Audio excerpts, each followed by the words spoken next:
Y bueno, vamos a abrir nuestras Biblias en Hechos capítulo 2. Retomamos nuestra serie Dunamis, una iglesia con poder, donde ya hemos visto que al venir a Cristo recibimos su Espíritu Santo y junto con su Espíritu su poder, donde hemos visto un poco acerca de cómo el poder de Dios se manifiesta de forma interna, de forma externa.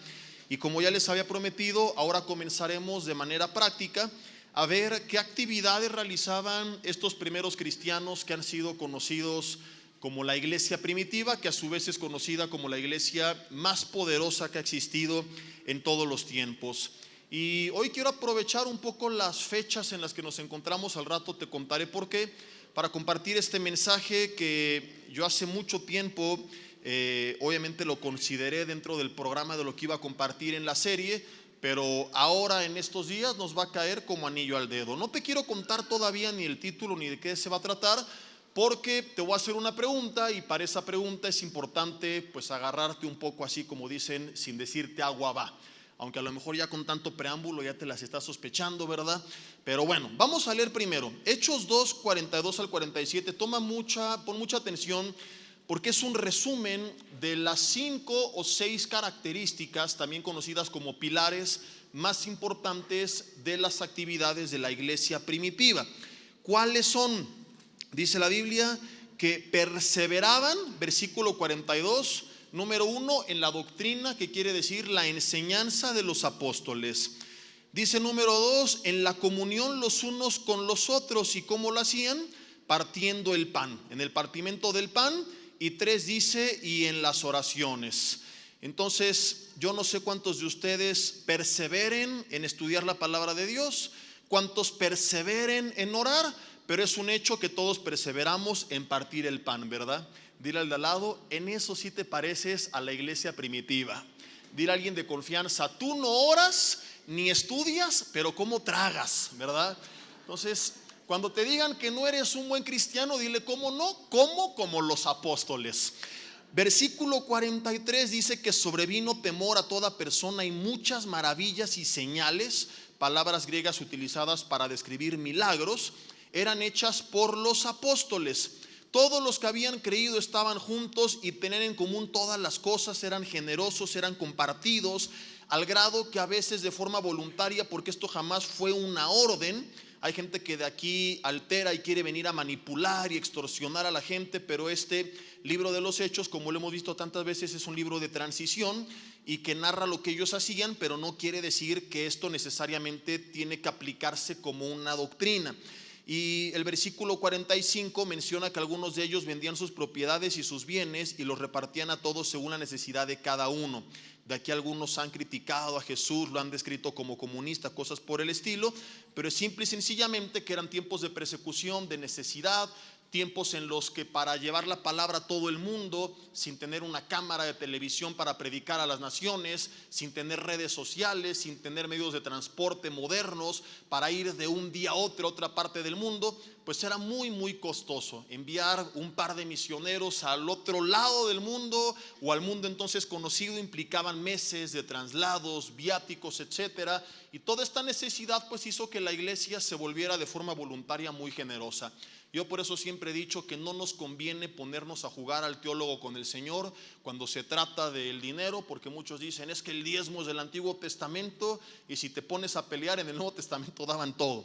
Entonces no te espantes, no vamos a hablar de esto, ¿verdad? No es el tema de hoy, pero quería aclararlo para que no te vengan a manipular. Mire, ellos daban todo, porque nunca se les obligó ni se les ordenó que lo hicieran. Era parte del mismo amor que entre ellos tenían, y al rato retomaremos un poco de esto.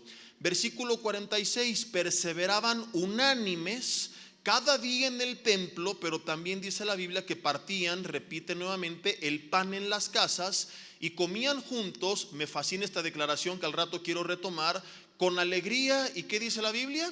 Con sencillez de corazón, alabando a Dios y teniendo favor, es decir, servían a los demás con todo el pueblo, y naturalmente una iglesia así crecía. Resultado de esto, el Señor añadía cada día a la iglesia a los que habían de ser salvos. Algunos le llaman 5 pilares porque juntan la oración y la alabanza en uno, pero creo yo que si los separamos nos damos cuenta que hay 6 características principales que distinguían las actividades más recurrentes de los primeros cristianos. Ellos se reunían a estudiar la palabra, a orar, a alabar a Dios, a tener compañerismo, a servir a los demás y a predicar la palabra. Discipulado, oración, adoración, compañerismo, ministerio y evangelismo. Estaremos hablando de cada uno de estos pilares, aunque ya hemos hablado algo de la oración, y yo quiero que seamos bien honestos. De estos 5 o 6 pilares o características, ¿cuál crees tú que es la menos espiritual y la menos necesaria en una iglesia? ¿Podría una iglesia sobrevivir sin oración? ¿Sin discipulado? ¿Podríamos prescindir del evangelismo? ¿Del servicio a los demás? ¿De la alabanza a Dios? ¿Y del compañerismo? Entonces de ninguno. ¿Cuál crees tú que es el menos importante o no tan importante, o al menos el que aparentemente no suena tan espiritual? Seamos honestos. ¿Estamos de acuerdo que la respuesta podría ser el compañerismo? Como que no parece ser tan importante, tan espiritual como la oración, por ejemplo. Ahora, ¿qué me harías si te digo? Y no solamente si te digo, sino que te adelanto, que te voy a demostrar con la Biblia, confirmar con las palabras de Jesús y con ejemplos de la Escritura, que de estos 6 probablemente es el más importante de todos. Y dices, ¿cómo, Jesse? Más importante que los demás. No es que los demás no sean importantes, sino que los demás sin esto no pueden ser descritos como características de la iglesia, porque la iglesia que no está unida no es iglesia. La iglesia no es una persona ni es el auditorio, sino es la unidad de todos nosotros como un solo cuerpo. Y si cada quien está orando, estudiando, predicando y alabando por su cuenta, pero no hay unidad mediante el compañerismo, no podríamos hablar de una iglesia, sino de creyentes que de formas aisladas, de manera independiente, están buscando a Dios. Es por eso que he decidido comenzar con esta característica, aprovechando la fecha en la que nos encontramos, porque estamos a un par de días del famoso día del amor y de la amistad. Yo no lo satanizo, no es del diablo, pero le soy sincero, no me interesa en lo más mínimo. La verdad es que me cae medio gordo ese día, como que le tengo así un poco de... los que venden flores, yo sé que les fascina, ¿verdad? Los que venden regalos y todo, gloria a Dios, que se hagan millonarios. Pero como que siempre el tráfico, el caos, los lugares abarrotados nunca nos han gustado. Y me acuerdo desde que mi esposa y yo éramos novios, que veíamos gente que se odiaba todo el año y se amaba el 14 de febrero. Entonces nosotros no lo celebrábamos y hasta de broma decíamos que iba a ser para nosotros el día del desamor y de la desamistad. ¿Te acuerdas, nena, o no? Porque decíamos, nos amamos todo el año y ese día vamos a caernos gordos, ¿no? Entonces, tú celébralo y es tu pretexto para llevarle el Winnie Pooh a la niña que te gusta y lo que tú quieras. Y simplemente por cuestión de marketing, aprovechando, ¿verdad?, las fechas en las que nos encontramos, quiero compartirte hoy acerca de este tema que he titulado la importancia y el poder del compañerismo. Parece que no es muy importante el tema, que no suena muy espiritual, pero como te lo adelantaba, te voy a confirmar que es de las 6 características la más importante, porque una iglesia que no está unida, todo lo demás, pues simple y sencillamente no es iglesia. Si tú te das cuenta, cuando nosotros leímos este pasaje, de cada característica, oración, discipulado, etcétera, se dice que se llevaba a cabo 1 o 2 veces. Pero no sé si viste cuántas veces se refiere a la comunión entre ellos. Vamos a verlo otra vez. Versículo 42 dice que perseveraban en la doctrina de los apóstoles, y por primera vez menciona en la comunión unos con otros. Y los solteros dicen, y las unas con las otras, los unos con las otras, perdón, y las otras con los unos también, ¿verdad? Y luego de ahí, en el versículo 44 dice que todos los que habían creído estaban juntos y eran compartidos, tenían en común todas las cosas. Y luego en el versículo 46 vuelve a repetir que perseveraban unánimes cada día en el templo, y que partían el pan en las casas y comían juntos con alegría y sencillez de corazón. 3 o 4 veces se habla de la unidad que había entre ellos. La iglesia primitiva era una iglesia que estaba unida. Muchas veces nosotros no entendemos esto, venimos a la iglesia como si fuera el cine y creemos que si ya oré, ya me discipulé, ya alabé, ya estuvo. En ocasiones hemos llegado al extremo que gente llega a satanizar el hecho de que alguien venga a buscar integrarse y tener un grupo de amigos. Yo recuerdo cuando llegué a uno de los primeros grupos de jóvenes que conocí en una iglesia cristiana, que buscaba, dije, bueno, pues a ver a qué amigos y amigas conozco, y lo primero que ese pastor dijo, así con ojos de apocalipsis, es: a la iglesia no se viene a hacer amigos, aleluya. Entonces yo dije, no, mejor ni le hablo a nadie porque van a decir que soy el anticristo.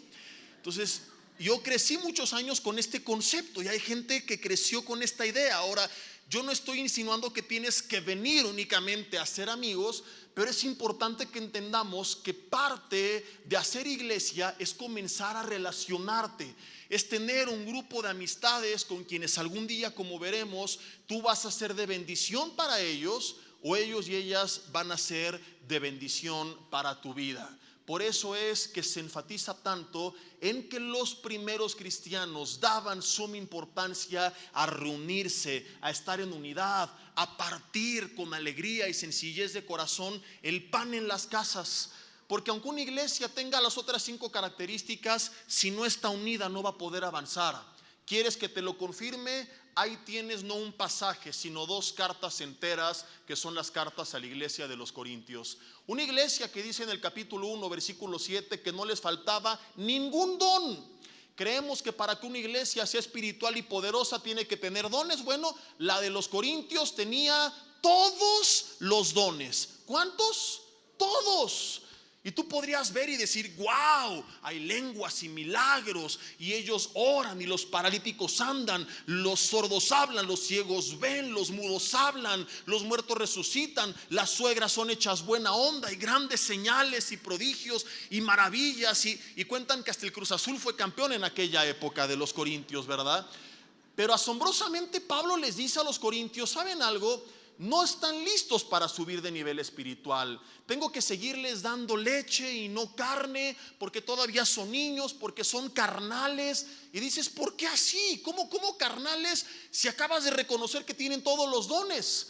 ¿Es acaso que vivían haciendo algo malo? Imaginarías que Pablo va a decir, bueno, es que ustedes ya me informaron que andan todos los fines de semana en la taberna de Judá, y que ustedes venden mota con el cártel del norte de Israel, y que las de los Corintios no son hebreas, sino que son ebrias, tipos de mujeres distintas, ¿verdad?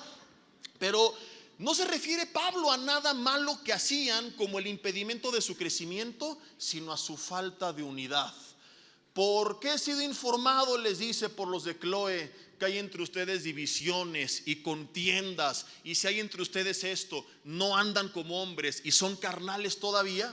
Y resulta que empezaron a separarse en grupitos. No, yo soy de Pablo, yo de Apolos, yo de Cefas. Y es cuando les pregunta, ¿y quién de nosotros murió por ustedes? Dice, ni Pablo, ni Apolos, ni Cefas, ni el que siembra, ni el que recoge, ni el que riega, ni el que la riega, porque también los hay. Es algo, sino Dios que da el crecimiento. Y dedica 2 cartas completas a hablarles de la unidad y del buen uso de los dones, porque paradójicamente lo que tenía que ser de bendición terminó siendo de maldición por causa de su desunidad. Porque empezaron a pelearse acerca de quién tenía más dones, quién era más espiritual. Y por eso dedica el capítulo 12 para describir los dones, y el capítulo 14 para hablar del orden en el cual tenían que desarrollarse. Y entre estos 2 capítulos, el capítulo 13 que conocemos como la preeminencia del amor, donde les dice, señores, procuren los mejores dones, pero hay un mejor camino, el amor entre ustedes. Inicia el capítulo 13 diciendo que aunque hablen lenguas humanas y angelicales, y tuvieran la fe que trasladase los montes al mar, y dieran todo su dinero a los pobres, si no tienen amor, dice, soy como címbalo que resuena, como metal que solamente hace ruido. Nada soy y de nada me sirve, porque todo esto va a pasar, pero ¿sabes qué va a permanecer en la eternidad únicamente? El amor, menciona Pablo. Y escribe estas cartas con intención que la iglesia entendiera que si no había unidad, si no había amor, si no había integración entre ellos, todo lo demás no serviría de nada. Se convierte el cuerpo de Cristo como un equipo de fútbol plagado de estrellas. Pero ¿qué sucede cuando se rompe el vestidor? No sirven para nada. Así como el Toluca esta temporada, para que te des una idea. Gloria a Dios, estoy profetizando. Digan amén, yo recibo esta profecía en el nombre de Jesús. Y así estamos a veces. Estamos con el mejor director técnico, que es el Espíritu Santo, que nos ha dado su poder y nos ha dado dones, y somos un cuerpo maravilloso con potencial. Pero si el cuerpo está dividido, escúchame, no va a crecer. Si el cuerpo está dividido, no se va a manifestar el poder de Dios. La iglesia que ora, que lee, que evangeliza, que alaba, pero que no está unida, no es iglesia. Si no lo entendemos, de nada va a servir todo lo demás, y seremos simplemente entes aislados haciendo parte de la voluntad de Dios. Pero el poder de Dios se manifiesta cuando unidos empezamos a hacer la obra de Dios. Esta es, queridos amigos, la iglesia más poderosa que ha existido en todos los tiempos. Y cuando tú oyes una iglesia espiritual, ¿qué ideas se te vienen a la mente? El simple término espiritual. Luego piensas en alguien serio, solemne, medio religioso. Hay gente que tiene estas ideas y los imagina a ellos así como antisociales, todo el tiempo Pablo encerrado, orando, porque convivir con los demás es pecado, es perder el tiempo, reírse es del diablo, aleluya. Es la idea que tenemos a veces de las cosas de Dios. Nosotros pensamos de la gente espiritual, que es así, gente seria, y contra todo pronóstico, de repente la Biblia dice que la segunda característica del fruto del Espíritu Santo es el gozo. Que en la presencia de Dios hay plenitud de solemnidad, dice, de gozo y paz, y delicias a su diestra para siempre. Y es fascinante venir a esta porción y ver que los cristianos más espirituales que han existido en todos los tiempos se reunían en las casas y comían, dice la Biblia, con alegría y con sencillez de corazón. No había poses, no había apariencias, no había caretas, no había quedar bien con los demás. Eran transparentes, la pasaban bien y se divertían y no pasaba nada. Imaginamos a lo mejor a Pablo llegando así: ¿cómo está, hermano Pedro? ¿Viene usted, hermano Pablo? Bendecido, gloria a Dios, amén, aleluya. Qué bendición, no más bendición la suya. No, la suya, no. Yo imagino que llega Pablo y ¿qué tranza, mi Peter? ¿O cómo crees que se hablaba con Pedro, que era sin letras y del vulgo, que era un pescador? ¿A poco lo imaginas así, muy serio, muy formal? Y choca contra nuestras ideas, porque son los prejuicios que traemos. Por eso hay gente que llega de repente a la iglesia y cuando escucha que hablamos normal, que hasta nos reímos, que tenemos en la alabanza ruido, y le choca sus conceptos, porque tenemos ciertas ideas de lo que es ser espiritual. Quizá un poco por el trasfondo cultural que tenemos de la religión popular, o de cómo vivimos muchos años la fe, a lo mejor de la religión de donde vienes, donde tú entrabas a la iglesia y te vendieron este ambiente místico y que eso era sinónimo de espiritualidad. Tú entrabas y veías una luz tenue, unas velas a media luz durante todo el pasillo, la gente en silencio con unos cantos gregorianos al fondo. Arantaran Christus, ¿sí o no? Y entrabas de niño con tu mamá. Mamá, shh, estás en la casa del Señor. Silencio. Como si el Señor estuviera dormido. Y si lo despiertas, se va a enojar. Entonces tú entraste así y te quedaste con esa idea. En la casa de Dios uno no se puede reír, ni divertir, ni estar alegre. No tienen que entrar llorando, afligido, con el látigo por mi culpa, por mi triste y mendiga culpa. Y como que batería, instrumentos y alegría. No, eso no es espiritual, eso es del diablo. Como que hasta se ríen en el sermón. Y hablamos de la iglesia tradicional, pero iglesias cristianas siguen teniendo el mismo concepto. El púlpito es sagrado. No, es sagrado lo que se predica en el púlpito, no el púlpito. El púlpito no va a estar en el cielo. Nunca he visto en la visión del Apocalipsis que Juan diga: y vi los púlpitos en los que se predicaba la palabra, ¿verdad? Y si algo es malo allá afuera, es malo aquí adentro. Y si es malo aquí adentro, es allá afuera. Y eso ya es otro tema, ¿verdad? Pero empezamos de repente a hacernos ideas un poco raras. Y por eso me fascina esta parte de la Escritura, porque veo a Pablo y a Pedro y gente que hacía milagros genuinos, que se reunían y partían el pan en las casas con alegría y sencillez de corazón. No fingían ser espirituales porque lo eran. No andaban tras apariencias. No andaban como algún día lo vimos cuando hablamos de la oración, queriendo asombrar a los demás con oraciones rimbombantes, con un lenguaje para apantallar a los demás. Eran tal cual eran y punto.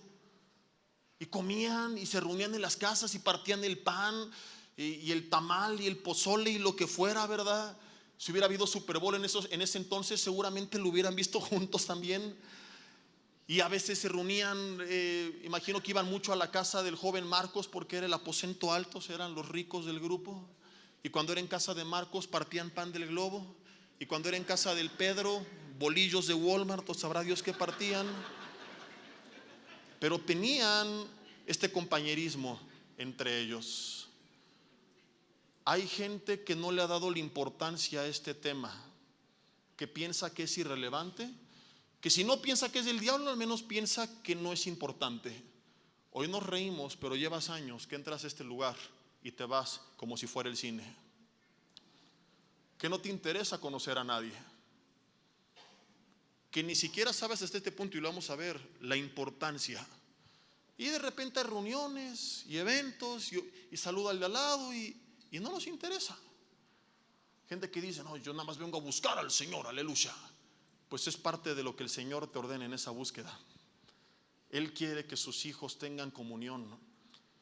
Te voy a demostrar en unos minutos que cuando no nos integramos al cuerpo de Cristo, tu vida corre peligro.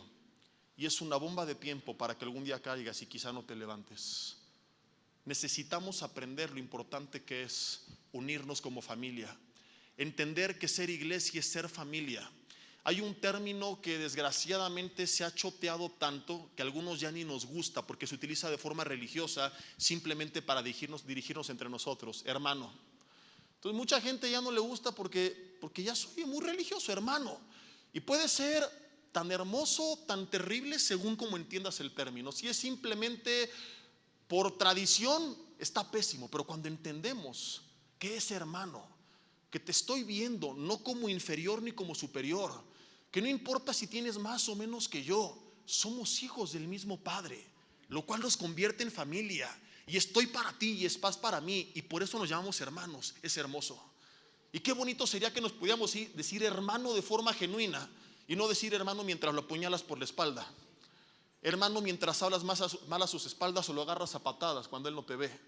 Que en verdad pudiéramos vernos como lo que somos, la familia de la fe, hijos del mismo Padre, que no somos ni más ni menos por dónde vivimos y por lo que tenemos y en qué auto llegamos, porque todo eso aquí se va a quedar. Pero lo que tenemos en común es que hemos sido adoptados por el Señor como sus hijos, y la única herencia que va a permanecer, que es la que está en los cielos, es para todos nosotros, y esa no cambia ni se pierde. Tenemos que entender que esto es ser iglesia. Ahora, algunos ya lo van captando. Para algunos es difícil recibir este concepto, por muchas razones. Quizá fuiste lastimado en la iglesia, quizá alguien te traicionó en la iglesia, te defraudaron en la iglesia, porque se te olvidó que el trigo y la cizaña crecen juntos, y que no todos los que están entre nosotros, dice la Biblia, son de nosotros. Entonces cerraste tu corazón, y eso está mal, porque lo que tú das no tiene que depender de lo que recibes de los demás. Imagínate si así hubiera actuado Jesús, si así hubiera actuado David, que todo el mundo lo traicionó, lo falló. Muchas veces vas a recibir que te pagan mal por bien, pero tú y yo tenemos que seguir haciendo lo que hacemos, porque esa debe de ser nuestra esencia, nuestra naturaleza, hacer lo que Dios nos manda hacer sin importar cómo reaccionen los demás. Algunos quizás son un poco tímidos, y los entiendo, porque aunque no lo crean, yo soy más penoso de lo que parezco. Imaginan porque arriba platico con ustedes y todo, que llego y ¿cómo estás, mi hermano? Y todo, y no, Inclusive me siento mal actuando de esa forma, pienso que me estaré viendo como queriendo llamar la atención, entonces soy un poco más retraído. Empecé a conocer un poco a mi grupo de jóvenes hace años, porque uno de los jóvenes me integró al grupo de jóvenes y poco a poco fui conociendo a los demás, y me he dado cuenta con el paso de los años que mucha gente muy tímida, cuando persevera, cuando es paciente, termina siendo parte importante del cuerpo de Cristo. Entonces no tienes que permitir que todo esto sea un impedimento. Hay algunos que a lo mejor su carácter no los ayuda. Hay algunos que, ¿cómo les explico esto? Miren, somos cristianos y vamos a ser bien honestos. Los tolucos no tienen buena fama en cuanto al tema de ser social. ¿Estamos de acuerdo o no? Vamos a ser bien transparentes. Alegría y sencillez de corazón. Adiós caretas y poses. ¿Cuántos vienen de fuera? Provincia, Ciudad de México, y te saludaban y ¿cómo estás? Buenos días, doña Chona, ¿qué cuenta? No sé qué. Y llegaste a Toluca y dijiste, ¿y estos brothers de dónde los sacaron? Y te sentiste raro y te costó acostumbrarte. Levanten la mano, ¿cierto o falso? Ahí está, ahí está, ahí está. Voltean a verlo ustedes, yo no estoy diciendo nada. Por algo se cargan el apodo. Ahora, ¿cuántos son tolucos de sangre y de hueso colorado? Levanten la mano. ¿Están de acuerdo que por algo tienen su fama? ¿O no? ¿O no? Ahora, tengo que reconocer que al menos los tolucos del cuerpo de Cristo han cambiado. Te voy a decir por qué.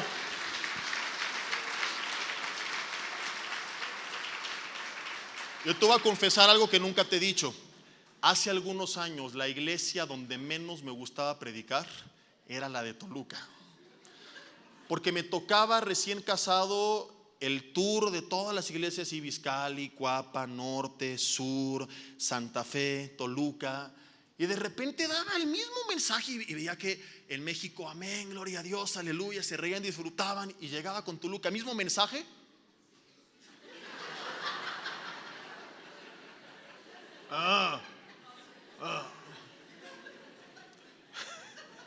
Te prometo que no es broma.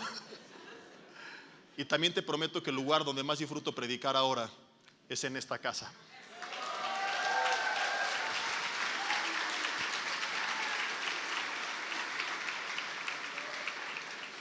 Porque muchos comienzan a entender que nuestra ciudadanía es la de allá arriba, y que nuestra identidad y personalidad y carácter y forma de ser tiene que ser definida por cómo se rigen las cosas en el reino de los cielos y no aquí en la tierra. Yo tengo una teoría de por qué los tolucos son tolucos, y esto es para su defensa personal. Me ha tocado ir a predicar a lugares de playa, por ejemplo, donde sales y hace mucho calor, entonces la gente se queda hasta muy tarde conviviendo, y van al parque y van a la calle y está toda la gente, ¿verdad? Y socializa, y están acostumbrados. En Toluca a las 4 de la tarde que sueltan a los pingüinos, no quieres más que estar en casa. Entonces la gente no crece tan acostumbrada a socializar porque se la pasa encerrada guardándose del frío. Y quizá por eso es que nos hicimos esa fama, porque ya tengo más años en Toluca, así que soy más toluco que otra cosa, ¿verdad? Pero tenemos que romper con todo eso, y vamos a ver lo importante que es en la Biblia.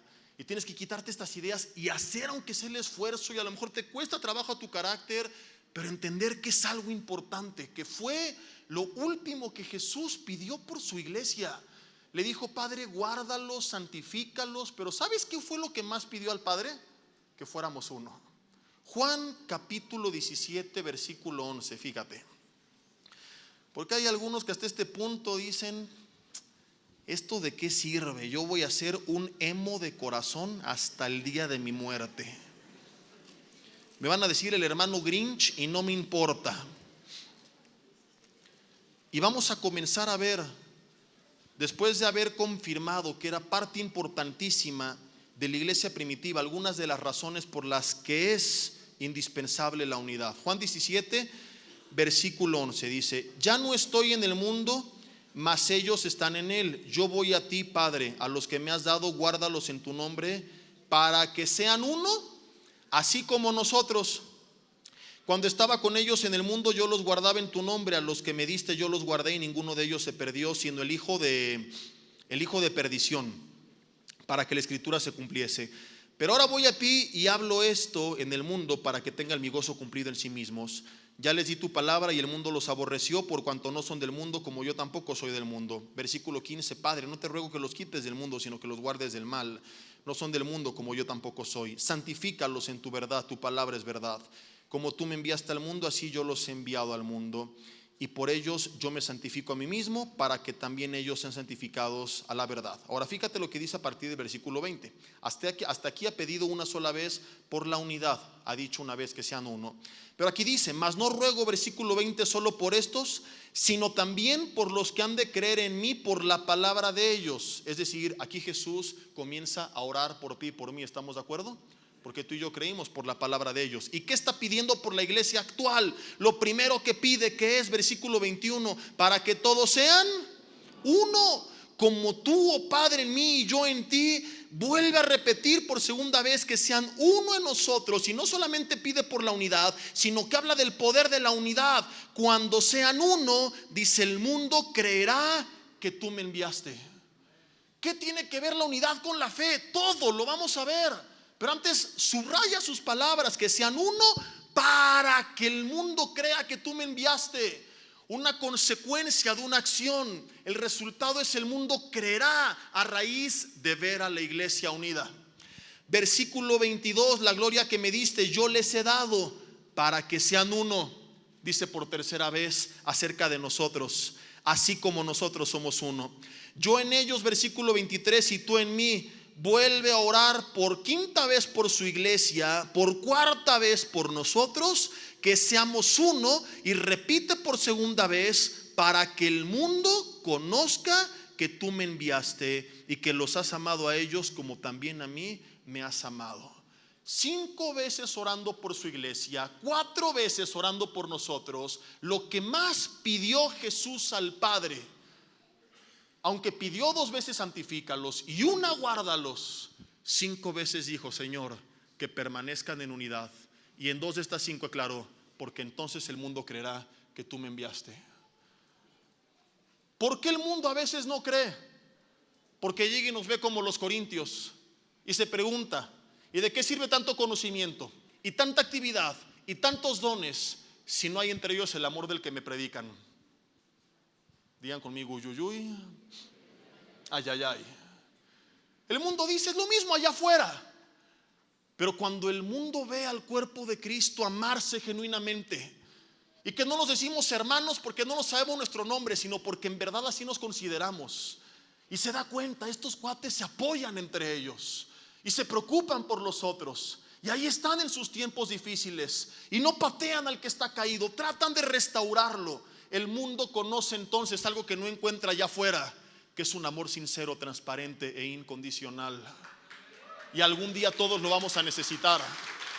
Y entonces es el mundo que se impacta y que dice, ¿qué es lo que tienen? Y es cuando pueden ver, no solamente escuchar, el amor de Cristo Jesús entre todos nosotros. Algún día, querido amigo, tú vas a necesitar a la iglesia más de lo que imaginas. Por eso hemos insistido tanto cada domingo, no dejen de congregarse. Y mucha gente creía que era cuestión de fastidiar. Ya me congrego en Facebook. Saludos a los que nos siguen a través de internet. Si no has encontrado iglesia, está bien. Si un día te quedaste enfermo, está bien. Si estás de vacaciones, está bien. Pero tienes que buscar en tu ciudad, en tu lugar, integrarte a la familia de la fe, porque algún día tú vas a necesitar de alguien o alguien va a necesitar de ti, como lo vamos a ver. Ahora puede que haya alguien, porque hay gente que me ha dicho, yo no necesito de nadie porque tengo al Espíritu Santo, aleluya. Yo aconsejo a los querubines y a los serafines. Te la voy a dar por buena. Supongamos que tú nunca vas a necesitar de nadie. Si ese es tu pretexto para alejarte, qué egoísta eres de no querer ser tú de bendición para los demás. Porque quizá tú piensas que no necesitas de los demás, pero alguien sí necesita de ti. Y Dios no solamente te puso para que tú recibieras, sino para que tú fueras de bendición. Yo lo vi en la pandemia. Mucha gente que nunca se integró. Tristemente a veces no nos enteramos sino hasta mucho tiempo después de los diferentes tipos de necesidad que tenían. Pero vi que aquellos que estaban integrados en estudios, en grupos conexión, en ministerios, que tenían a personas cercanas, en tiempos difíciles, en todo sentido, en apoyo espiritual, en apoyo moral, en apoyo material. La familia de la fe fue de bendición.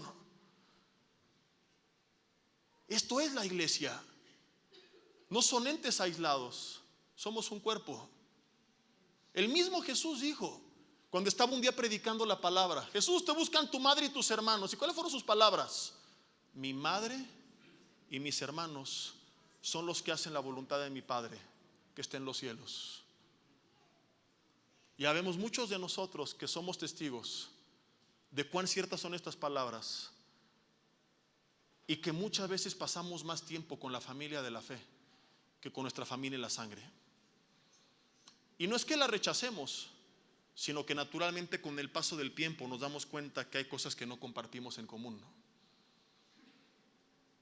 Y algún día tú te vas a dar cuenta cuánto necesitas de la familia de la fe. Eclesiastés capítulo 4. Fíjate qué interesante es este pasaje. Versículo 9 en adelante. Eclesiastés capítulo 4, versículo 9, fíjate. Mejores son dos que uno, porque tienen mejor paga de su trabajo. Bueno, en estos tiempos ya no, así que este lo brincamos. Pero el que sigue sí es cierto, dice: porque si cayeren, el uno levantará a su compañero, pero ay del solo, dice la Biblia, que cuando cayere no habrá segundo que lo levante. Otro ejemplo, versículo 11: también si dos durmieren juntos se calentarán. No, mejor no lo leas porque hay solteros aquí. Versículo 12: y si alguno prevaleciere contra uno, dos le resistirán, y cordón de tres dobleces no se rompe pronto. A través de diferentes ejemplos, la Biblia insiste que cuando caminamos solos y caemos, es más difícil que te levantes, pero cuando tú caminas con alguien y caes, ese segundo te levanta. Yo te puedo decir, de acuerdo a lo que he visto, que estadísticamente esta es una realidad. Es más difícil que se levante aquel que está solo que aquel que se ha integrado al cuerpo de Cristo. Porque si tú estabas solo y un día padeciste depresión, te enfermaste, dejaste de venir, caíste en pecado, probablemente nadie se dé cuenta, como ha llegado a suceder, más cuando una iglesia empieza a crecer. Pero cuando tenías un grupo de personas cercanas a ti, de repente no te ven y dicen: ¿qué le habrá pasado? Te marcan por teléfono: oye, ¿estás triste? ¿Te fuiste de viaje? ¿Te cambiaste para de sufrir? A lo mejor vino el rapto y se lo llevó y nos quedamos. Y mucha gente que le estaba pasando mal, es entonces que se levanta. Entonces Dios te ha puesto en el cuerpo de Cristo, y te vas a dar cuenta cuando lees el Nuevo Testamento cuántas órdenes que pensaríamos que son únicamente para el liderazgo se dieron a la iglesia en general. Como por ejemplo leeremos al rato Hebreos 3:13, que dice: exhortaos los unos a los otros. ¿No te ha pasado que algún día estabas ahí medio agüitado, desanimado, caído, y alguien de la familia de la fe, sin saber nada, te marcó? Te mandó un mensaje, te mandó un correo. O viceversa, que tú de repente empezaste a pensar en alguien, le preguntaste cómo estaba, y resulta que coincidentemente le estaba pasando mal y tú tuviste una palabra para su vida. Porque es el Espíritu Santo quien se mueve en la iglesia y de repente pone este sentir en nuestro corazón. Pero si alguien nunca se integró, ¿a quién va a mandar el Señor? ¿A cuántos de ustedes en un tiempo difícil alguien de la familia de la fe, mensaje, llamada, correo, les dio una palabra que les ayudó a levantarse? Levanten la mano. Ahora, ¿cuántos de ustedes alguna vez fueron de bendición para alguien más? ¿Ya ven cómo no estoy mintiendo? Y por eso dice la Biblia: ay del solo, que cuando caiga no habrá segundo que lo levante. No puedes andar como el llanero solitario. No estoy insinuando que nada más vengas a echar relajo, a divertirte, que no está mal tener con quien echar relajo y divertirte, lo vamos a ver al final. Pero entendamos que el propósito principal por el que el Señor quiere que su iglesia camine unida es primeramente por la bendición que entre nosotros vamos a llevar mutuamente a través de la unidad, y luego por el impacto que esto va a traer al mundo, que al vernos en unidad y amándonos va a creer entonces que Él nos envió. Porque a lo mejor tienes amigos allá afuera en el mundo que no estoy diciendo necesariamente que no tienen nada bueno que aportar, pero que a lo mejor no tienen los elementos para ayudarte. Seamos honestos, te peleas con tu esposa y ¿cuál es el consejo que te dan? Tú lo sabes. ¿A poco te dicen: no, mira, ora por ella y perdón y va a haber restauración. Yo he conocido gente no cristiana que sabe lo que yo soy, a lo que me dedico, y que aunque no se consideren cristianos, me han buscado a veces y me lo han dicho: Jesse, es que mis amigos no me dan el mejor consejo y te quiero escuchar a ti. Porque lo que le dicen sus amigos es: vámonos al table, compadre, vámonos con otra, búscate una más joven, y a largo plazo esto no te sirve para nada. Ahora, supongamos que no, que a lo mejor no necesariamente te van a llevar a la perdición, pero que a veces no saben cómo ayudarte, porque no tienen los elementos, no porque no te amen. Que a lo mejor le estás pasando mal y que te dicen: échale ganas, ánimo, todo va a estar bien. Así como si tú dijeras: ay, qué bueno que me lo dices, es que me levanté con las ganas de no echarle ganas el día de hoy. Obviamente tú le querías echar ganas, tú querías que todo estuviera bien. Que te digan eso no sirve para nada. Necesitas gente llena del Espíritu Santo, que conozca la palabra, que tenga temor de Dios, que esté en contacto con Dios, que Dios le dé una palabra para tu vida. Y es lo que dice Hebreos 3:13. Vamos a verlo, porque dices: para eso vengo el domingo al sermón. No, esto tiene que ser todos los días. Esto era parte de la iglesia. Hebreos 3 versículo 13. Fíjate qué increíble este pasaje. Dice: antes exhortaos, ¿qué dice? Los unos a los otros, entre tanto que se dice hoy, para que ninguno de ustedes se endurezca por el engaño del pecado. Es una orden a la iglesia.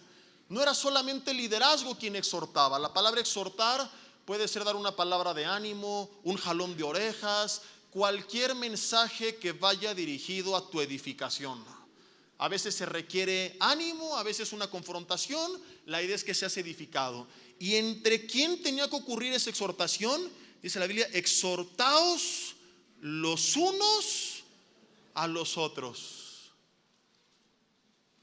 Yo te quiero preguntar: ¿cuánta gente tienes en Cristo con quien tú puedas aplicar este principio? Para hacer más sencilla la pregunta: ¿cuántos amigos tienes dentro de la familia de la fe o amigas? Si el número es pequeño, tu vida está en peligro. No son mis palabras, ya lo vimos. Ay del solo, que cuando cayere no habrá segundo que lo levante. Mira las historias de cuántos grandes hombres de Dios en la Biblia, en tiempos difíciles, tener a alguien cercano que compartía su fe les ayudó. Que si hubieran sido un Grinch, ahí se hubieran quedado perdidos. El mismo Pedro, por ejemplo, en Gálatas 2 del 11 al 14, andaba medio hipócrita, ahí desviándose un poco. ¿Y sabes quién lo exhortó y lo reprendió fuertemente? Pablo, porque había confianza entre ellos. Entonces, ¿qué hubiera pasado si Pedro no hubiera tenido a Pablo? O si Pablo se hubiera puesto en tu papel: yo no necesito de nadie, aleluya. No hubiera estado ahí para bendecir. ¿Cuánta gente nos hemos perdido que nos bendiga? ¿O cuánta gente nos hemos perdido de poderles bendecir por nuestra apatía, por no querernos integrar? Volteas al Antiguo Testamento y te das cuenta, ejemplos, por ejemplo, valga la redundancia, como David con Jonatán, su mejor amigo, fue el que le ayudó a salvar su vida. Años después, David hace misericordia a un hijo de Jonatán. Daniel apoyando a sus 3 amigos cuando viene una amenaza, animándoles a orar, a buscar a Dios. En el Nuevo Testamento, los discípulos que viajaban siempre en parejas por esta razón. Uno se tropezó, se cayó, se fue por las tortas, de repente se le fueron los ojos con una hermana, y Pablo: a ver, Pedro, ¿qué ves? Voltea para adelante, ¿verdad? Siempre andaban juntos. Nunca ha sido la voluntad de Dios que un hijo suyo camine como el llanero solitario. Pero hemos vuelto el cristianismo tan práctico que creemos que se trata de eso. Vengo, escucho la palabra, anoto, me voy y me olvido que mi familia existe. Ni siquiera estoy consciente de que es mi familia. Ni siquiera me interesa que lo sean. Y algún día tu vida va a correr peligro si tú no entiendes esta verdad. Ahora, no solamente se trata de a quién tú puedes ser de bendición y quién va a ser de bendición para tu vida. Dios nos hizo seres de relaciones. Por eso tantas redes sociales, por eso la gente está ahí, porque está buscando comunicarse. Y a veces las amistades que tenemos afuera, no estoy generalizando, pero muchas veces no es de mucho provecho. Y tú necesitas también con quien poderte divertir sanamente. Los solteros, ¿dónde creen que van a encontrar su ayuda idónea? Las solteras que dicen: es que en la iglesia ni hay. ¿Por qué no vienes? A ver cuántos varones solteros, esforzados y valientes hay. Levanten la mano para que vean que sí hay. Pero levántenla bien. Es más, pónganse de pie para que los vean de una vez. Es oportunidad de promoverse y decir: no somos muchos, pero somos machos y bien espirituales. Entre broma y broma, ¿sabes dónde nos conocimos mi esposa y yo? En nuestro grupo de jóvenes en la congregación. Yo fui a un campamento, ahí medio, no a la mala, pero tampoco es que quería ir mucho y terminé yendo. Y ahí conocí a muy buenos amigos. Ella no fue al campamento, pero regresando del campamento un día, un miércoles, se salen los jóvenes a hablar del campamento y vi que ella se salió junto con ellos y dije: ¿qué tal que se les va algún detalle? Yo tengo que ir para que se entere bien. ¿Te acuerdas o no de aquel circulito afuera de, creo que era Fidel Velázquez? Yo serví en ese entonces en la mesa de materiales que grababa los cassettes y los VHS del doctor Alducin en esos tiempos. Luego fueron los CDs. Desde que nos conocimos, ella iba todos los domingos a la mesa de materiales. Nunca me compró ni un triste CD. Y vino una larga historia, nos hicimos amigos, etcétera. Y ve cómo da vueltas la vida. ¿Y qué hubiera pasado si cada uno no hubiera entendido estas palabras y hubiera sido un Grinch? No, yo no necesito de nadie, yo no me quiero integrar.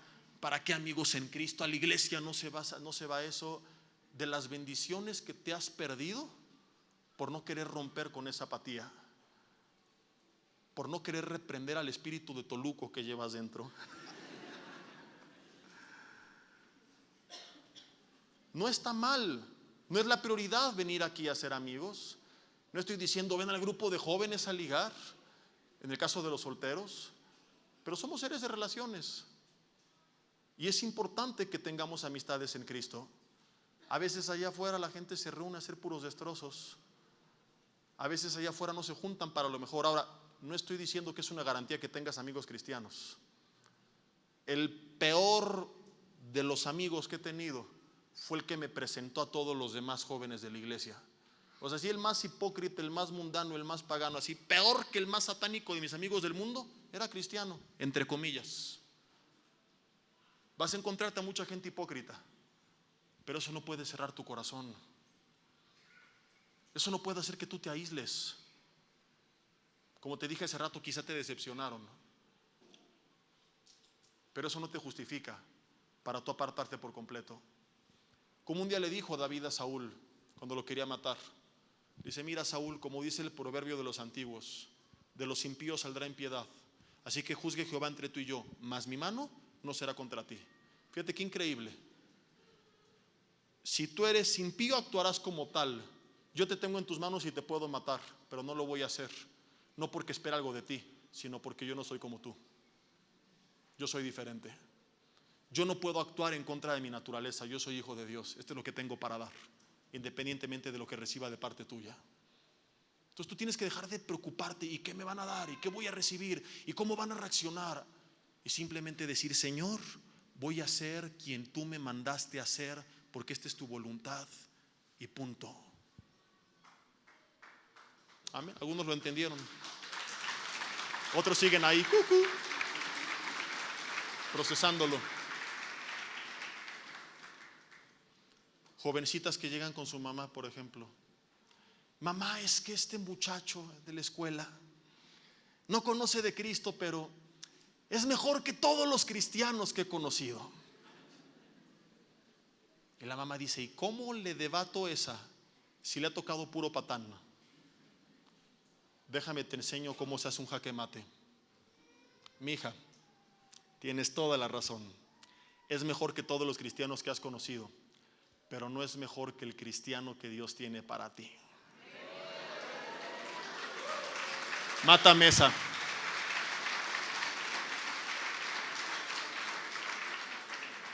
Termino con esto, si me apoyan con el teclado. No cierren sus ojos todavía. ¿Cómo puedes comenzar a integrarte a la familia de la fe cuando una iglesia crece? Una de las desventajas, siendo honesto, de que una iglesia sea grande es que es difícil promover el compañerismo. ¿Cierto o falso? Es complicado, pero no es imposible. Oramos como pastores que Dios nos dé sabiduría, estrategias, buscaremos fortalecer esto. Pero yo he visto que hay formas, y me doy cuenta con las familias integradas, cómo es que se integraron. Y te preguntas, ¿son familias de toda la vida? No.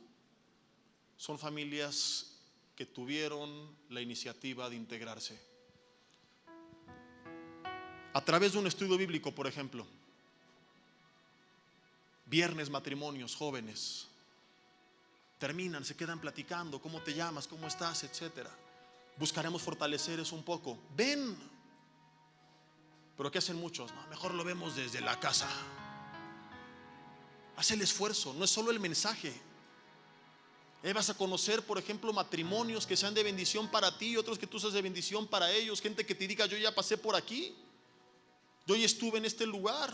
O que te digan, tú que ya pasaste, ayúdame. Bendecir o ser bendecido. Algún día habrá un intercambio. Alguien te necesita y tú necesitarás de alguien. Algún día quizá estás más cerca de esta familia que de la otra.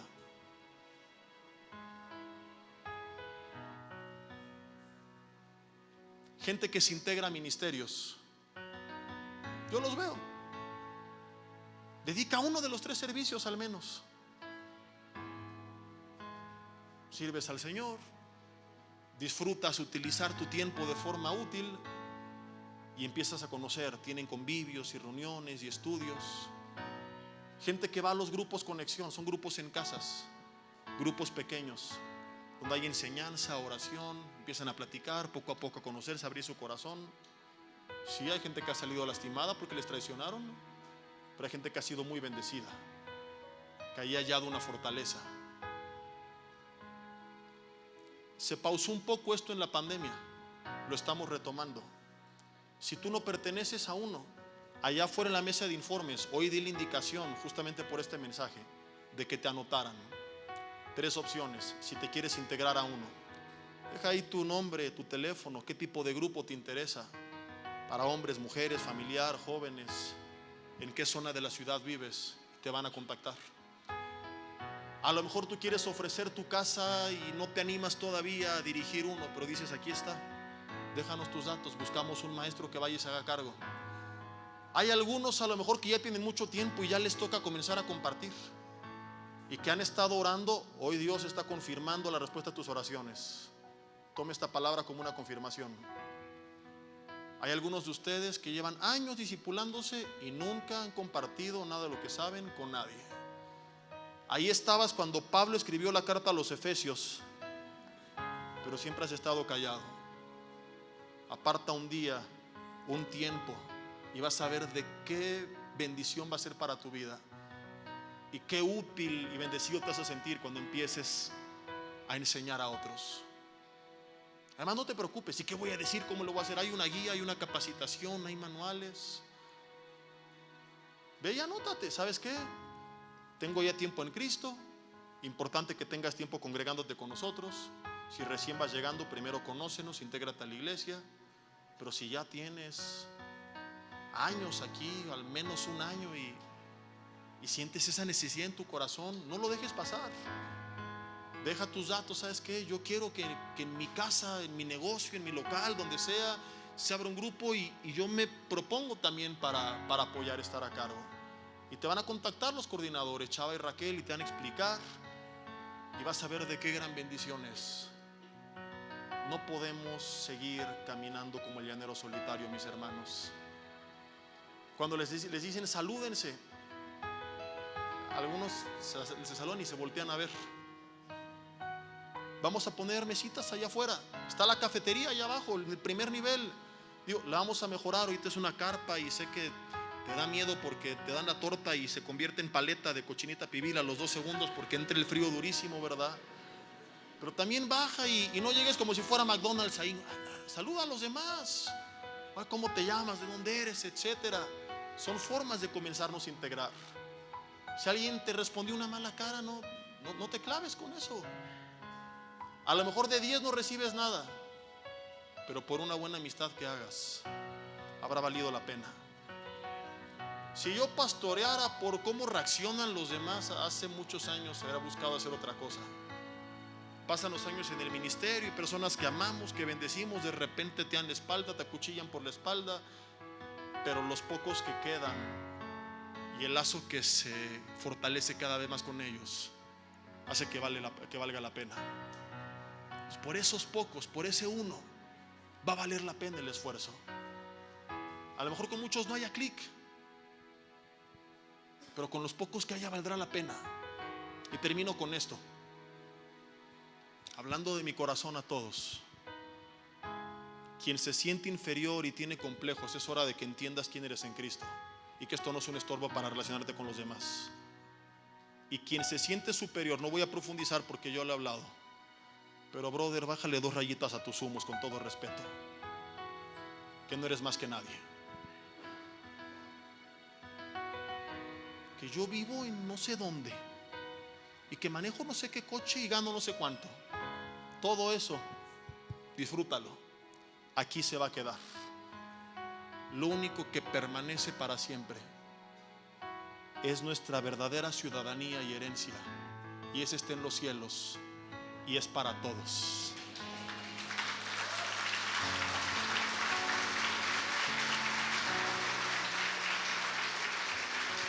O sea que no tienes más que nadie,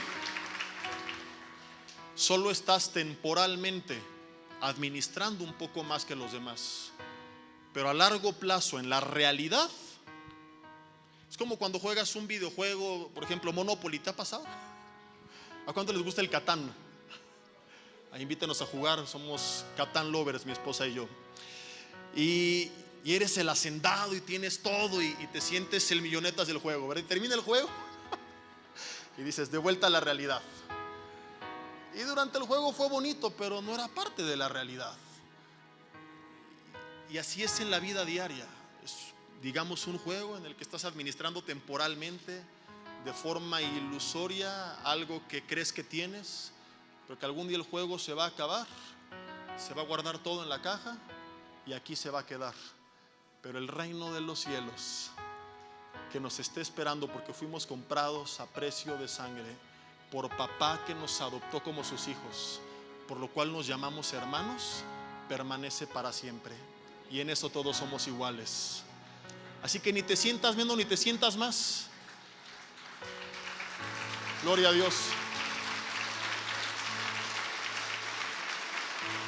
Y qué bonito es ver a gente que lo entiende. Y ver que personas como ellos, como la iglesia primitiva, como la mamá de Marcos de muchos recursos, se reunía con quien no los tenía y se ayudaban y se bendecían. Y no había complejos ni de inferioridad ni de superioridad, porque entendían que eran hermanos. Entonces, en quienes ya lo llevan a la práctica, felicidades, gloria a Dios por sus vidas. Conozco muchos y me alegra, pero quienes están un poco confundidos, ya paren ese tren. Ay, ¿cómo me voy a acercar a él? Porque mira quién es. Ay, ¿cómo a juntar con él? Mira quién es. Porque ¿quién te distingue? Dijo Pablo.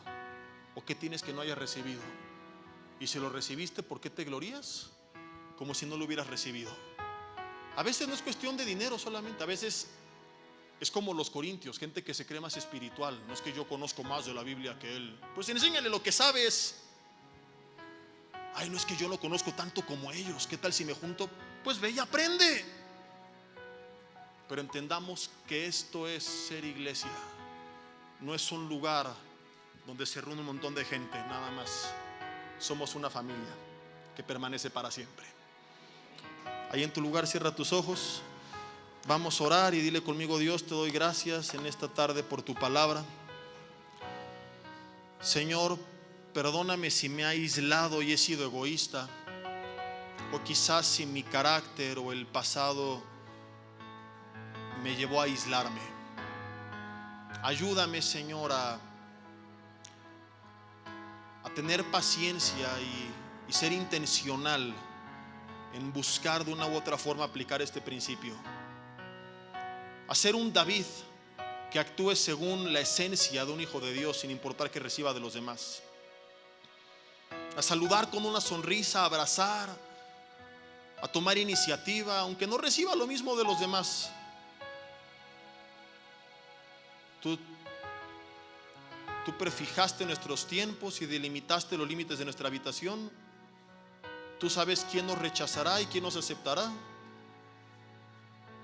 Así que eso no importa, que eso no determine nuestra actitud, que tú determines nuestra actitud.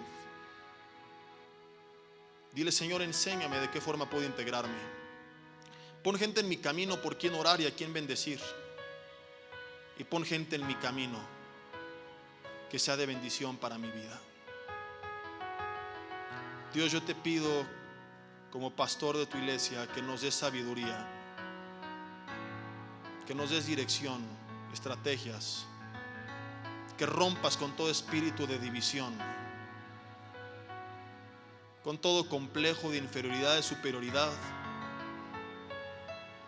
con todo engaño, Señor, en nuestras mentes, en nuestros ojos, y que podamos vernos a la luz de la eternidad como lo que somos, respetarnos y amarnos mutuamente.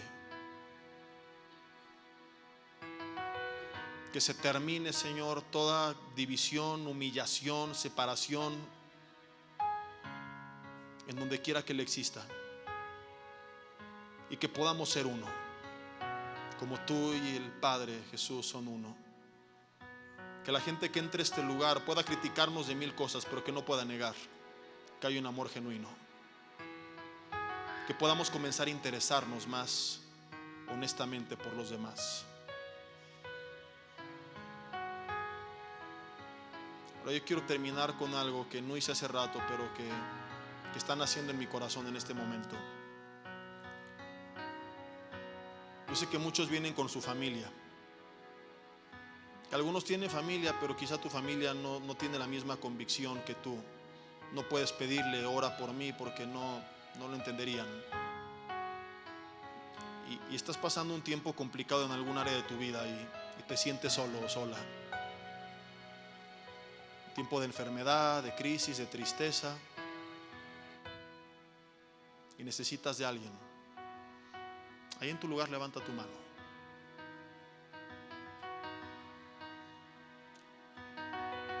Ahora, los que están alrededor, quiero que abran los ojos y que ubiquen esas manos levantadas. Ubica, varón, algún hombre cerca a ti que haya levantado la mano. Ubica alguna mujer que haya levantado la mano. Acabando esta reunión, ¿cuánto tiempo tenemos? Para que sea más fácil, pónganse de pie los que levantaron la mano, por favor. Es hora de acabar con las caretas. Acuérdense, alegría, sencillez de corazón. Esto lo hemos hecho en las tardes de oración. Ya que ubicaste a alguien de pie, ponte de pie y acércate con esa persona. Hombres con hombres, mujeres con mujeres. No importa que rompamos las filas y que hagamos ahorita tantito movimiento. Ahorita regresamos a nuestros lugares. Acércate. Vamos a dedicar 2 minutos solamente para orar por esta persona. Pero escúcheme con atención, todavía no oren. Pongan atención al frente. Cuando acabe la reunión, ahorita después de esto nos sentamos, va a haber un devocional, termina. Cuando acabe la reunión, hoy no vamos a salir en el orden que siempre salimos. ¿A quién le toca despedir? ¿A ti, Iván? Vamos a dar chance que ubiquen a la persona con la que se acercaron.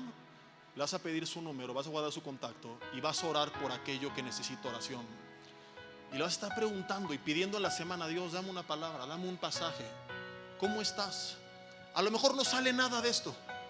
A lo mejor le caes mal o te cae mal. Pero a lo mejor sale algo. No lo sabemos. Así que ahí en tu lugar, tómate un par de minutos y a esa persona dile: Señor, bendice su vida, fortalécele, abraza al Espíritu Santo de Dios y dale la respuesta a la necesidad que está teniendo. Pregúntale qué es lo que le está afligiendo. Oramos, Señor, por los diferentes tipos de aflicción en este momento, por los que están pasando una crisis económica, por tu provisión, por los que están enfermos, por tu sanidad, por los que están heridos, por tu restauración, por los que tienen familia que no te conoce, por su conversión, por los que están luchando con el pecado, porque tú les fortalezcas, por los que están engañados por el enemigo, que tú abras los ojos de su entendimiento y que vean la verdad, por los que están desanimados, que tú traigas, Señor, ánimo a sus vidas. Sigo orando ahí en tu lugar de acuerdo a lo que te dijeron. Y como te dije, acabando esta reunión, Toma su número, hombres con hombres, mujeres con mujeres, por respeto, y escríbele. No se trata de que lo atosigues toda la semana. Si te dice ya estoy bien, ahí le paras. Pero en la semana pídele a Dios: Dios, ¿qué prédica, qué libro, qué estudio le puedo recomendar? Y empieza con esa persona. Y hagamos esta cultura y este hábito, hermanos. Te encuentras a alguien en el pasillo, ¿cómo estás? Aprendamos a ser más honestos también, a pedir oración. Vengamos a las tardes de oración, donde estas dinámicas las tenemos con mayor tiempo e intensidad. Y entendamos que tenemos que ser uno, y que así se ha hecho, Señor, en el nombre de Jesús. Amén y amén. Bien.